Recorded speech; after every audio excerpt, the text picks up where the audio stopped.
One of the new compositions that you absolutely must know in order to climb this patch is Mentor Senna Ryze. This composition received a lot of buffs, and now a lot of top players are incorporating in their arsenal in their ranked climb. A couple of reasons why this composition is really good is one, it's very item flexible, so it doesn't feel like you will get item screwed very often. Two, you get to build non-stop carry items. You don't have to build tank items at all, which is really fun. Who wants to build tank items? Just get more damage. And three, it's pretty dynamic in the late game. You have a handful of different options that you can do at your disposal, so that way you can mix and match and flex. In this episode of In Too Deep, we're going to hop on board with Robinsongz, the oldest player in North American history, Mr. Flowchart himself, to show you just how it's done and how simple and effective this composition can be. Let's go over when you should be thinking about this composition. The first is that if you get a Senna off of an orb and you have any of her slammable items, you can actually just play Senna on your board in the early game. Senna's best in slot is Shojin, Last Whisper, and some kind of sword damage item, or you can play a Striker's Flail. That's also good as well. In fact, Striker's Flail is always going to be good on Executioners because their abilities can crit. So because you have the ability to crit already, you don't need to build Infinity Edge or Jewel Gauntlet. If you notice in a lot of other compositions, for example, anyone that has something like an Infinity Edge wants a Striker's Flail. And that's because the Striker's Flail is a glove-based component that amplifies your crit. And that's the same thing true about Last Whisper as well. You can see Last Whisper gives 15 AD, 20 attack speed, and 20% crit. That's that like red little strike option there right above the physical 30% sunders. That's a bunch of mumbo jumbo to say Last Whisper or any glove-based items are really good on these executioners. So if you have those items and you have the early Senna, go for it. The other is that if you just open up in mech in general and you have like a Lucian too that can hold items, Lucian can actually hold half of Senna items like, you know, the Shojin and the Flail, and also can hold Ryze like the Archangels and the Void Staff. You're going to want to play this pretty tempo oriented, so you're going to want to slam all your items aggressively. And if you have a bunch of sword and AD items that don't fit on Lucian, you can put that on Gangplank, for example, or just put it on any other unit that you have early. As we talked about in the beginning, you might notice that there's not a lot of tank items in this composition. That's because you just don't have enough items to go for all of them. And you actually don't really need it because you have so much extra frontline through the mech, and you have a bunch of CC, Kabuko stuns, Jarvan stuns, Udyr has utility as well, and even Yasuo can just do a lot with just a little bit. These four mentors just get so much value, so you don't actually need to build tank items as your priority. That's one of the fun things about this composition. But if you do end up building any defensive items, put them on Udyr or put something like Vow on the Jarvan so they can cast quickly. In terms of the augments you should be thinking about, things that help you get the econ going or the items. So Slam In and Shopping Spree and Rig Shop, these are just like pretty classic econ augments that might help you hit like the Yasuo and Senna 3. But because you really want a lot of power in your items, make sure you don't skip on item augments in case you ever come across them. The best artifacts to think about for Senna are Mana Zane and Gold Collector. These are two really good ones, especially early game, so that way you can get a lot of damage. In terms of power to think about, I think Senna's best one is Efficient. You also can play Precision, even though they nerfed it. If you do play Precision, don't play the Shojin on her because you don't need that mana gain. Instead, you can just go for straight damage. And you can go for Shadow Clone or Stormbender. Icebender is the most popular one for Ryze, but we've seen a lot of people experiment around. I think this is one thing that might not be optimized yet about the composition. So, you know, Icebender is the recommendation for now, but you can also pick a handful of other ones if they just make sense for your spot. So just sort of like think about what you're missing and just pick it. Like if you don't have a lot of damage items on Ryze because you are just missing the rods and the tiers, maybe you pick some more damage. If you're missing utility, pick the utility. And then positioning wise, try to keep Senna in the corner and Ryze separate so that way they don't get hit by clump AoE. And also Yasuo wants to be on the same side as Senna because the Last Whisper beam should penetrate and shred for the Yasuo. The top end could be Lee Sin, but a lot of times on your level 8, you can actually flex a lot of different things. One example is Akali. I actually really like playing Akali and giving her Ryze items as well. She can use Archangels and Void Staff, and she's an executioner, so it's very, very clean. So if you don't find Ryze at all and you can't play 4 Mentor, you can just play Akali temporarily. You can also slot in different 5 costs. If you find like a Zyre, for example, that works. This patch, Volibear, I mean, might be okay, I guess because he's just using same items as Yasuo, but for the most part, try to just flex in whatever you can in your 8th spot. And at level 9, you have 2 options of either going into 5 mech with like Yone or just playing, just more value in the backline. The times that you should be thinking about rolling for Senna 3 is when you're stuck on level 7 and you have no choice. Maybe you have something like Max Cap, which caps you at 7 but gives you a bunch of gold. Or you don't really have Ryze items and you are very high on the count on like Senna and Yasuo. So you're just going to primary carry Senna and Yasuo instead. That is also okay. You know, if you don't have like the Void Staff and you don't have the Archangels, you just focus on Senna Yasuo instead. We're going to hop on board with Robinsongz, who is on the Grand Finals, which is no extra resources, no extra gold, no extra items, just plain old-fashioned TFT. Our opening drops is Ezreal, and so we're probably going to want to play around that the best we can, because you want to just try to play around your pairs as best as possible, and he has the early Rel and the Ezreals. So probably has a Prodigy opener, especially if he opens a Rod or a Tier. And he's going to hold on to Gnar too, because Kalista and Zac don't really pair into either Prodigies, and you don't want to hold those one cost individual single units as opposed to a Gnar too. Okay, looks like for our second drop, we have a Tier, so we can play around the AP. And this patch, Prodigies are still pretty good, so he's probably thinking about playing around some kind of AP line right now. If this was a bow, maybe you would probably try to play around this Gnar, and that's why it's worth holding it. Because if you think about it, if you got to drop the bow, then he has a really good setup for Gnar into Ashe. You could put Rage Blade and then start playing around Mundo as the front line. But because there's a Tier, he has the optionality of it, and he's going to take a look at his first augment to see if that changes anything. Taking a look at his augments, the first one that we get offered is Crown's Will. The thing about augments like Crown's Will is that you really want to make sure that you have something that you can make with it pretty quickly, either now or something really crucial for the carousel. So the issue with taking Crown's Will right now is that he would have to slam something like Death Cap and Adaptive, or maybe go for a Archangels and a Spark. And those are things that are okay for his board, because right now he is playing like an Ezreal pair, so he can try to play into that. But it's not particularly super strong right now. And that's actually quite committal, because he has to slam these items. He would have to commit to that line, and he still doesn't even know exactly what he wants to play at the moment. Warpath is a really fun option, but I think Warpath is not the most competitive pick. I think that Warpath is usually taken if you scout the lobby and you see a lot of people taking like loose streak lines, right? Let's say you see two people playing, you know, calculated loss and playing around Crystal Gambit, then you say, oh, I'm going to have a couple of free wins, plus I have a good upgraded board and I have open items. I can then take Warpath. I think in a lot of cases, you're going to avoid Warpath, because 2-star 2-cost champion can be pretty good, but a lot of times they can also be duds, especially since they nerfed a handful of 2-cost recently. Go for Dummies is probably the safe economic pick, because you should be able to at least print 1 gold a turn. So you probably might hold on to Go for Dummies while rolling the other 2 options right now if I was in Robin's spot. So we roll options 1 and 2, and we get offered Treasure Hunt and Learn from the Best. Treasure Hunt is an augment that recently got nerfed, and now it's much more specific for reroll compositions that, one, have access to a lot of gold early. So you want to either roll for something like Crew or maybe for a 2-cost champion. If you use Treasure Hunt to try to roll for a 3-cost champion, you're just going to have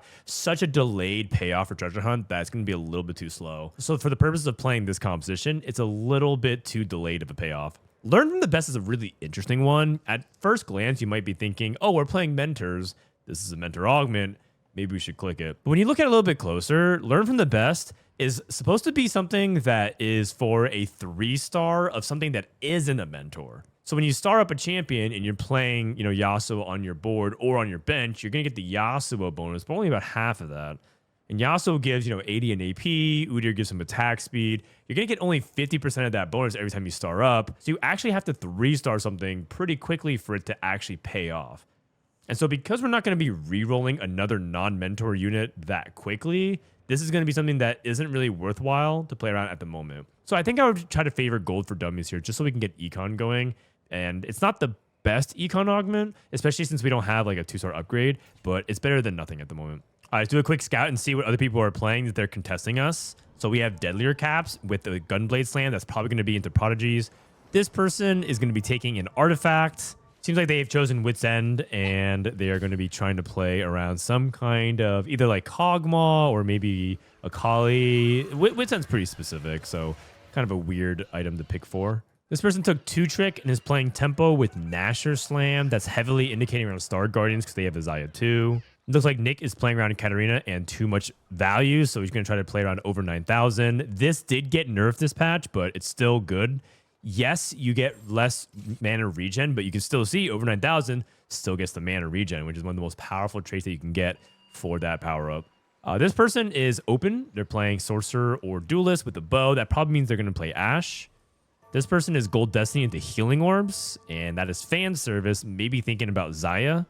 And then we have Stars Are Born Archangels. So it looks like we do have a handful of AP players right now, which might make it really tricky for Robin to get into the AP line. So I actually really like his approach. He slams Adaptive with Mundo, and he ditches that Prodigy entirely, seeing a lot of people angling the Prodigy AP line.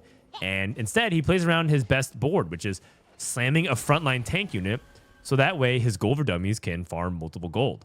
If he's able to last for 20 seconds, which with this board not having a ton of damage and more frontline items, he should be able to farm 1 to 2 gold a turn and use that to get really far ahead. So I think this is a really, really smart choice here from Robin to actually slam that frontline item. All right, let's fast forward a little bit and see how he's going to go up against the level 5 player. This is pretty unfortunate. The 2-trick player is really, really strong, so this is going to be a loss for Robin. But at least hopefully he prints 1 gold. The upside is usually gold for dummies is going to print 1 gold even if you end up losing these fights. Okay, Robin is going to take the loss here, and we are going to head to Carousel. Because he's third pick, he's just going to have to choose whatever item is available to him. And he might just literally pick like a combination of like best unit that fits his board plus an item that he can make. But if I'm Robin right now, I am eyeing things like the sword or maybe the tier, try to get some of these offensive components going. Okay, it looks like Robin is end up going for the tier here. And this tier can make an Archangel staff, and that could be going on to Ryze. The awkward thing about making this Archangels is that Robin doesn't actually have a holder of the Archangel. Oh, he found a Senna in the shop, but still, these are all physical damage units, and he's looking for magic dealers, so sort of awkward right now to slam that Archangels. And so this is kind of the trickiest position that he's in right now, where because he actually leveled to 5 and lost against someone else who's really strong, he actually over-leveled. Instead of making, you know, the 20, he's at 16 with 4 EXP banked in. And this is sort of the downside of leveling early. But as long as he can make gold here, it looks like he slammed Archangels on Mundo, for example. He is just trying to stall long enough for him to print gold. And Archangels on Mundo is actually pretty heads-up tech because Mundo actually scales the number of maximum health that he can gain. So he actually stalls longer. And you can see that he got a win, plus he was able to make 20 gold because of the gold for dummies. So very, very smart. He actually slammed Archangels onto his front line. So he find another Senna here. And this is a Senna that he can hold that doesn't cost him interest. And that's actually a really important point. When you're playing these fast 8 compositions, yeah, a lot of these units can be really valuable, but that Senna that might cost him 1 gold is just going to be something that's really expensive. And every gold that you can squeeze out is really, really valuable. So try to only hold these units if it doesn't cost you any extra gold. Because right now he's not going to make 30 by selling his Mundo and his Udyr and his Senna. That's just a little bit too committal. So he's going to hold on to this, which makes a lot of sense. All right, so we are in the creep rounds, and looks like we are trying to see if we can sell a 40, and we might actually do so. He ends up holding everything. So at this point, when he's holding, that means that he's already committing in his mind to try to play around the Senna, and I think that's totally fair. That's one of those things where he probably scouted and saw that this is probably the only line that he can take with Archangels, because there was, I believe, you know, 1, maybe even 2 Prodigy players that he was scouting around. And that's going to be really hard for him to contest. Going up against the Xayah fan service board, so a pretty free win again. And Rob is doing a really good job just making sure that his board is pretty strong with this Mundo. Yeah, Mundo got nerfed this patch, but still pretty solid, especially with something like this Archangel Slam in the beginning. Okay, let's take a look at his augments here. Portable Forge is a fun augment. I think if you click Portable Forge, you're like, you have something in mind that you're trying to fish for. And when you're playing around the Ryze Senna, you're really looking for something like a Mana Zane or perhaps a Gold Collector or something like that for Senna, but those are not very likely to happen. In fact, when you click Portable Forge, you're very likely to get something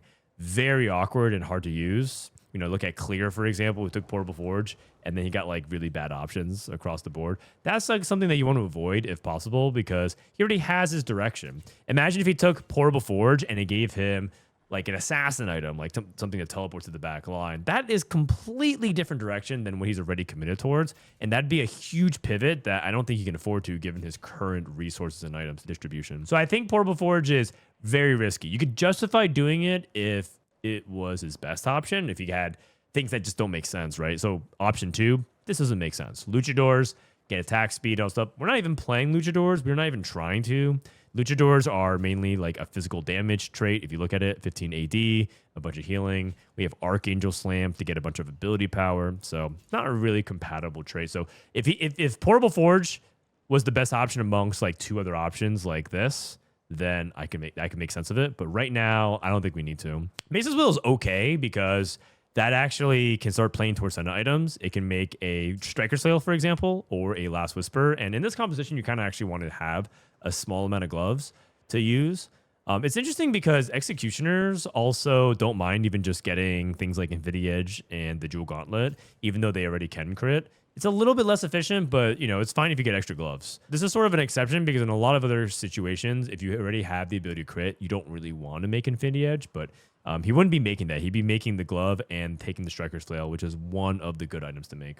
He rolls options 1 and 2 and finds last second save and clothing facility. I think this means that he's just going to take Mace's Will so like he can have his items and feel like he can actually slam something for his back line. Because right now, I think what he doesn't want to do is make a Spirit Visage, because in this composition, you're not actually trying to make too many tank items. You really want to prioritize all your items going to the carries and have the mentors and the whole package serve as like, the tankiness in itself. Because of all the value you get from the CC and whatnot, you're trying to just like run down your opponent. So I think he's going to take Mace's Will here over last second save and cloning facility. But both of these are okay combat augments if you really needed to drive the tempo, especially because cloning facility would just offer more time for his trading dummy. But I think Mace's Will here is a reasonable pick if he wants to go for it.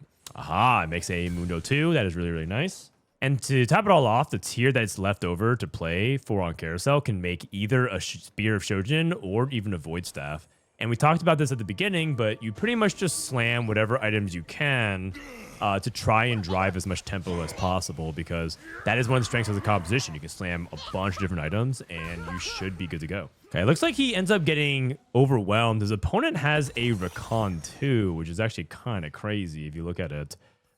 This guy has Rakan 3 super fast while rolling for the Katarina, so it makes sense that we lost. But now we're sort of in the biting period. We're going to be just going straight to 4-1, go to level 7, and then evaluate. If we want to roll at 7 for the composition, we can, but most likely we're going to be playing for level 8, mainly because we have these AP items to try to play for Ryze. Like, our items mainly favor Ryze and not going to be primarily looking at Senna.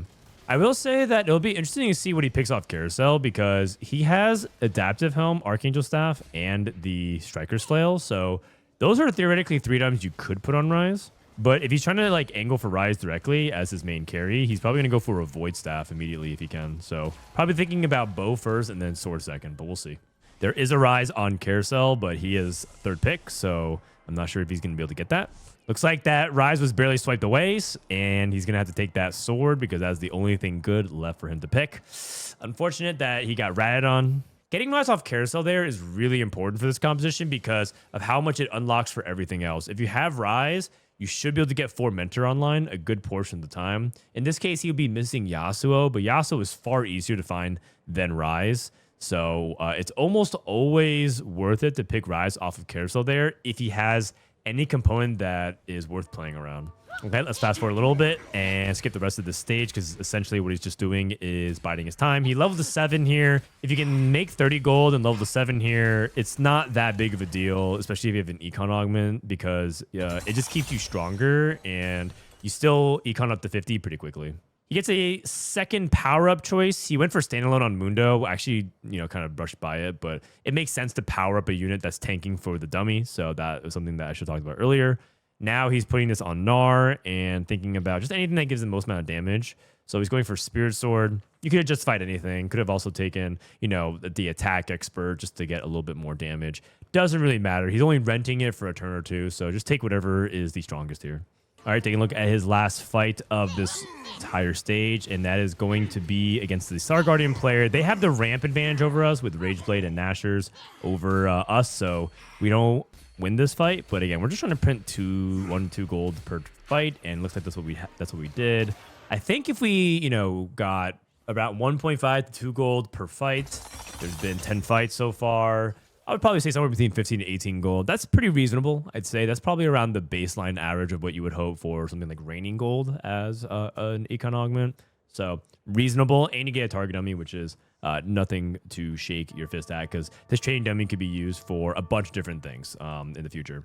I would start to say, oh my god, there's a Prismatic Orb. Okay, and he got a Pan plus a complete item anvil. He has a ton of gold, but I want to really pause this really quick to show you guys that in this line specifically, it would seem that Executioner emblem is one of the most commonly built items, and it looks like it's pretty solid. I would say another thing to consider would be Strategist emblem, because Strategist would just make your front line a lot stronger. But if you're playing around like, Senna with 3 items and Ryze, it looks like Executioner is actually even better than Perceive, because the version that we had with Senna and Ryze might be including things like Mech, for example, and not really playing around Senna as your primary. But when you start putting items onto Senna and Ryze as your primaries and 4 Mentor with the Mech, then you can see that Executioner is actually pretty solid. And I think that if you even put Executioner emblem, you'll see that it's pretty good, I believe, on Yasuo, or I guess Yode. But a lot of people put on Yasuo, which I think is totally fine as well. The delta on it is not great, but it's just in terms of who actually ends up being a good holder of it, because you're not going to get to Yone a lot of times with this. So I think that's entirely reasonable. You can either go for Strategist and reforge his pan, or you can go for the glove and go for the Executioner. And he ends up opening the anvil first to see if he can play around the spatula, but he also has the opportunity to go for this completed item anvil. He also might wait 1 turn. I think another thing to consider is that he wants to roll down next turn, so he could actually even wait to open this as well. Okay, he chooses to open it right now. And I think the item that you can consider taking here is Stairs Gauge for Yasuo, or maybe a Titan's Resolve. Either of them are fine. Ryze actually surprisingly doesn't hate Nashor's Tooth, but I think his Ryze items are like pretty much done. Like he has all his Ryze items already, right? So I think the Stairs Gauge here is to work on his 3rd carry, which is oftentimes Yasuo. In this composition, again, tank items are a little bit inefficient because all your units don't really want to true tank. They're all just trying to contribute like team effort, CC utility. Out of all of these, the best combat by far is Best Friends. But the issue with Best Friends is that positioning is a little bit tricky with this composition because there's so many melee units and he also has his dummy. So it's going to get a little crowded pretty quickly. I will say that because he has the dummy, Best Friends has a little bit more value than usual, so I'm okay with that. Pandora's is a little bit too slow. His items are like almost done. The value of Pandora's is much higher when you have a lot of components that you want to use it on as opposed to like 1 or 2. So it's pretty low value Pandora's right now. And also, believe it or not, the game is like more than half over at the moment. So he needs to make sure that he's transitioning towards the late game. It's just a little bit too slow. Spirit's Will is, I don't really know what this would be used for, considering that he already has Deathblade for his Senna with Shojin. Like he already has best in slot Shojin with Senna, and I don't really know what he would use it for. Maybe like a Yasuo item. So I'm leaning towards Best Friends right now. He ends up rolling 3, and it looks like he's stuck between 1 and 2. He ends up rolling 2. Okay, so does he want Spear's Will then? Because Climb the Ladder doesn't make sense because you're not playing around like a deep vertical like Soul Fighter, and Spear Link is not that much value for backliners, so it looks like he was favoring Spear's Will. Interesting. Okay, he's rolling, finds Ryze, finds the Yasuo, so he's playing the 4 Mentor right now, and just taking it really slow. Okay, he hits Ryze 2. That's really, really huge. And he doesn't exactly have the Void Staff ready to go, but he could slam a 2nd Archangels onto Ryze, which I think is probably fine. Like, I think the whole point is that you have to just get 3 items on him ASAP. Now he's going to use his power-up fruits, put a Stairs Gauge onto the Yasuo. Looks like he can go for Stormbender. Stormbender is something that actually got nerfed right before this patch started, which was a Stormbender used to be able to crit as well if your unit had a crit ability, aka if you put on an Executioner. Stormbender was insane. And on the Scrim server for the pro circuit, people were actually playing 2 Stormbender specifically with Ryze and Senna, and then they like caught that and they nerfed it, thankfully, because that would have been a really ridiculous combo. Still rolling, by the way. He really wanted to keep rolling until he hit Senna 2, which I think is entirely reasonable. Out of all these, Efficient is the best one. Efficient is just still really good, even though they nerfed it by 5 mana. And on Senna specifically, it's actually quite good because when she's targeting and there's no targets left, she actually regains mana very quickly. She ends up kind of chain casting pretty fast. So it's one of those things where Efficient ends up being really good to also cover some of the low roll targeting that Senna has at times. And just look at how much damage this Ryze and Senna are just pushing out. And you can see that just because of he has high value mentors doing CC, like the Jarvan stunning, the Kabuko stunning, Udyr is anti-healing everything. He just had, and the mech is just stalling as well. He's able to just put out a ton of damage right now. I'm really curious what Robin wants to do with this extra pan at the moment. I mean, I guess he can still just make the execution emblem. He can also take cloak. Looks like he's going to take the vest for now and make, I believe, what, the Edge of Night for the Yasuo. That's also fine as well. So I guess what Robin's going to do is just wait to the end of the stage to get the frying pan value off of his item anvil drop. And I think that's fair because he just wants to make like the good items first. And it's not like any of the emblems were like super powerful anyways, right? Like it was like okay on Yasuo that we saw, not amazing. So, you know, he might go for execution. He might still go for the strategist. Going up against Wits and Viego 3. Oh, wow. I was not actually thinking about that line at all. That's really, really cool, actually. Okay, we're going to replace the Stormbender and go for, well, I think a lot of people like Icebender a lot because they recently buffed it to deal a little bit more damage. He's going to actually go for Sky Piercer, and I actually think that's heads up because he doesn't actually have Last Whisper. Now that I'm kind of looking at his items, he doesn't actually have Last Whisper, nor does he have Voice Staff. So he actually has no utility for his damage types. And I think that is really smart heads up by Robin because I sort of was autopiloting and said like, oh yeah, people just take Icebender. It's one of his best ones. Just you know, slam it down. But you recognize that he needs to, you know, have a way to get past these super tanky units. And just look how fast he actually melted it. Nicely done here by Robin. Now he's won some critical fights and he's back in like the top 3 in HP with some really powerful boards in the lobby. You see like the 3-star Xayah playing the fan service. You see the 3-star Katarina. We just went up against, you know, the 3-star Viego as well. Really high tempo reroll lobby. We also have the Star Guardian with the Radiance. It looks like a lot of people hit Radiant items, the Radiant upgrade. And that's actually like a big deal because Robin did not get a Radiant item. He got a pan that he didn't use. So that kind of explains a little bit of sort of the power discrepancy towards the first half of the stage where a lot of people got upgrades on their Radiant items and we got a pan that, you know, just stayed on our bench. Looks like we're going to make the Execution Emblem onto Yasuo, and then now we have the opportunity to make some utility. When you're done itemizing these 3 units, a lot of times you go leftover like tank items on Udyr or Jarvan. He also can start making things like, for example, the Void Staff and, you know, move this adaptive helm to the front line if he wants. And that way Ryze can tread for himself.